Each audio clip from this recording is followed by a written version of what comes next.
hang out with DJ Delz. DJ Delz, you know I love you. Let's do this. Let's get into my review on this AEW Fight for the Fallen pay-per-view.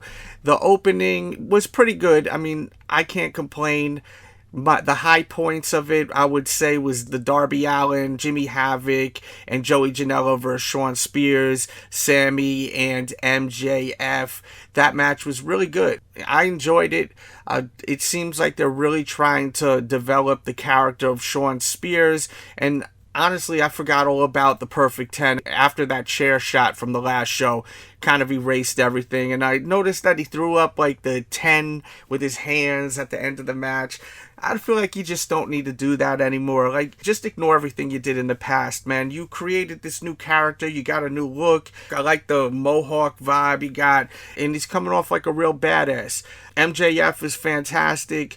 I'm sure a lot of people are like, why doesn't he get the push? Why isn't he winning and this, that? I think that he is just so over when it comes to this AEW card that they don't think that they need to work on him right this second. I think that AEW is just waiting for the right opportunity to actually give this guy a big, big push. Because right now they've got all these other storylines that they're working on right now, setting up for All Out. But I think once TV starts, we're going to start seeing a bigger push when it comes to MJF. We got to keep in mind, they don't have the TV show yet. A lot of people are saying that, there's no storylines, it's just a bunch of wrestling. These are just like almost like glorified house shows if you think about it. That's what I look at it as. So I don't expect too much. The Sonny Kiss versus the Librarian dude was okay. And then that tag match with Britt Baker, Riho, I forgot the other girl's name, I apologize, and Presley.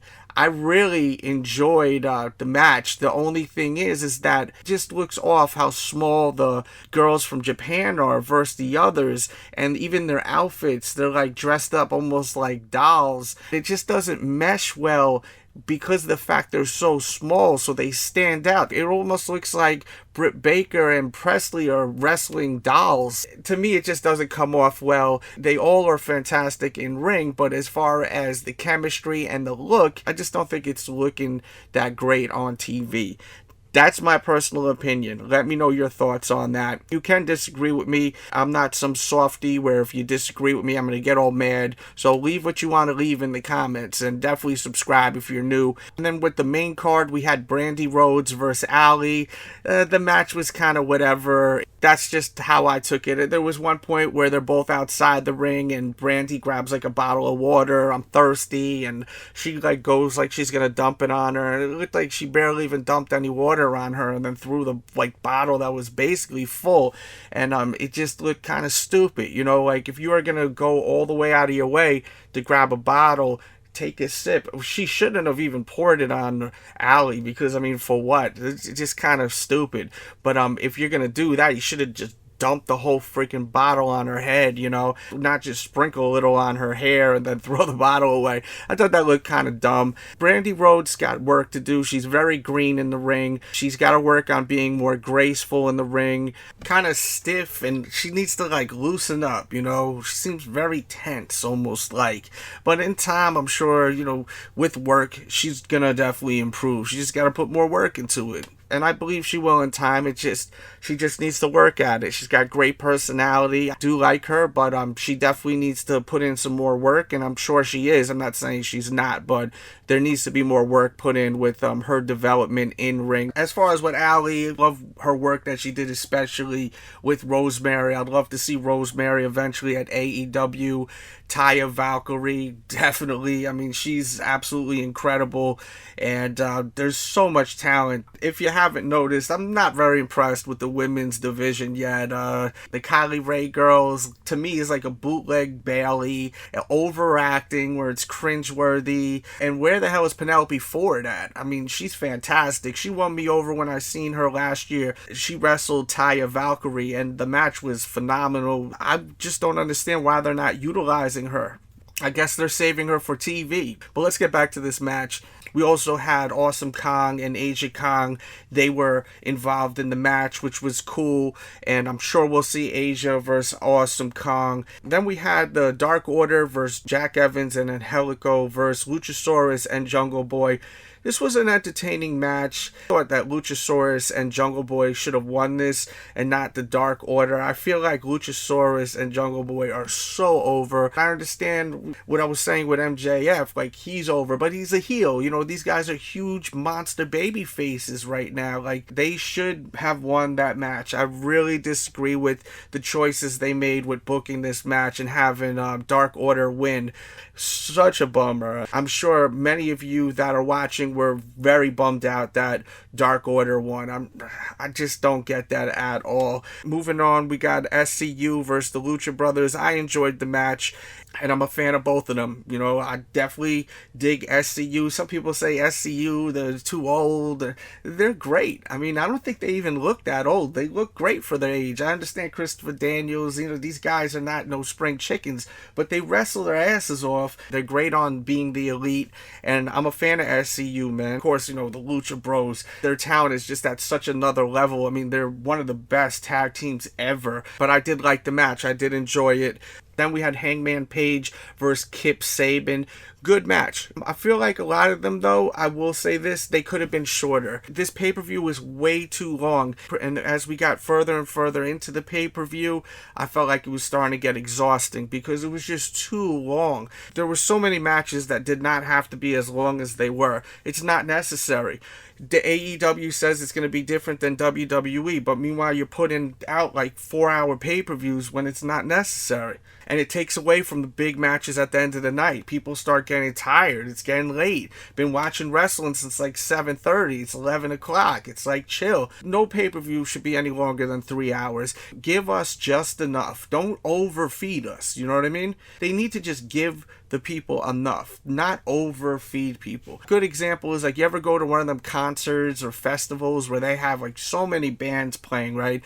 Some of them you love so much, you're so excited to see them, but you're watching all these other bands first, and then by the time the bands that play, the ones that you've been wanting to see, you're kind of just tired, man. You know, it may not even be physically tired, but you just like, let me get the f out of here. And that's how it was becoming for me and a lot of people that I personally know. They're like, I mean, kind of took away from a lot of the bigger matches because the fact the matches were way too long. So that's one thing I think that AEW needs to do is just trim the fat off the matches, you know, keep the matches shorter. You don't need to be making every match 20-30 minutes, a little much after a while. I did enjoy the Page versus Sabian match, and after the match when Page won, Jericho came and, you know, jumped him and it messed up his eye, and then later on Jericho came out, cut a promo, and then Page, you know, returned. And it was stupid during the Jericho thing, now that I think about it. He had like, it looked like paint was on his hand, and he was kind of making it like it was supposed to be Page's blood. Like, come on, dude, we're not stupid. That looked nothing like blood. That was one thing I thought was dumb. Like, just little things that I noticed. You know, some people may say I'm nitpicking from when I was talking about the water bottle, and now I'm talking about his hand and everything. But, I mean, make it look real. I mean, you guys got money. Like, make this look real. Next, we got Kenny Omega versus Cima. I enjoyed the match. Amazing wrestlers, both of them. Big fans of them both. I love the spot where Cima jumped up on that upper level, going to Kenny Omega on that little table where the bell was resting. I noticed even with the Page match, a lot of work going on outside the ring, which is always fun to watch, especially if you're there live.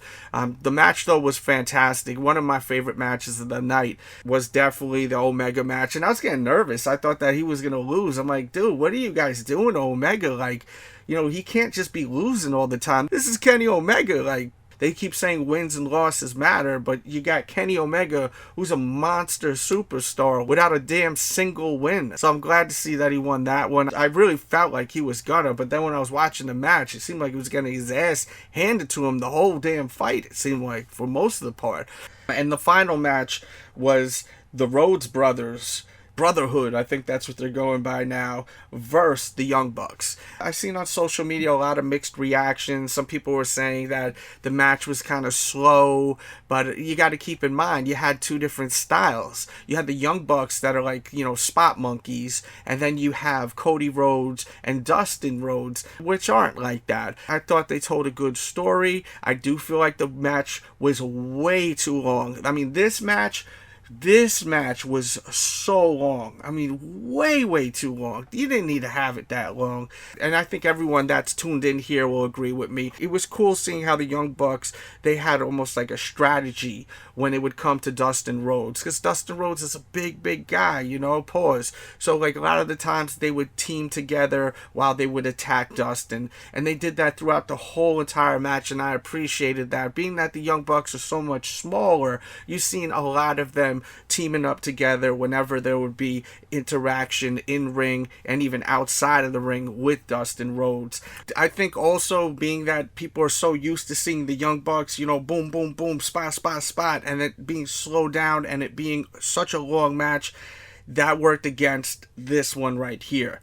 So I think that if they would have made it a shorter match, it would have gotten a better response back from the viewers. But I did enjoy it. I liked when they switched off and did each other's moves, the signature moves, like the super kicks and then the drop down and then the punch up. I liked that. It was fun. It was a fun watch, definitely. So don't get it twisted. But way too long. Let me know what you think of everything I spoke about. Leave it in the comments. I also thought it was funny, by the way, one of the announcers was talking about the Enzo Amore situation with Joey Janela. I did a video on that. Definitely check it out. I actually did 2 videos. I'll put a pop-up if you want to check that out. I get into details of why this happened, what could have happened, and a bunch of stuff like that. So definitely check out that video. Once again, there should be a pop-up. If not, just go to the main page. I hope you enjoyed this video. Smash that thumbs up button. Subscribe here. We have tons of content, collectibles, plus wrestling interviews, vlogs at conventions, and a ton more. So definitely subscribe here. And if you love podcasts and if you really dig this right here, I have a Patreon where we do my podcast exclusively over there, patreon.com/DJ Delz. What's really cool about this is every single week I post what do you guys want me to speak about. You leave in the comments what you want me to speak about, and then when I record the podcast, I actually go through all your questions, and it's basically a custom podcast, so you can leave as many questions as you want, just saying, oh, speak about this, speak about that, speak about this. So when you're listening back, it's really just tailor-made to what you're into. So definitely give it a shot. Check it out, patreon.com/DJ Delz, and there is a monthly giveaway. So you also get entered into a giveaway. So check it out. Give it a shot for a month. I'm very confident you will enjoy it. Everyone that's joined has stayed, and they love it, and it's a lot of fun. And once you become a member, you unlock all of the episodes. So there's 69 episodes up right now. And thank you so much for tuning in. Leave your comments. I want to know what you're thinking about the pay-per-view and any predictions for tonight's pay-per-view. Leave it. Much love. We out.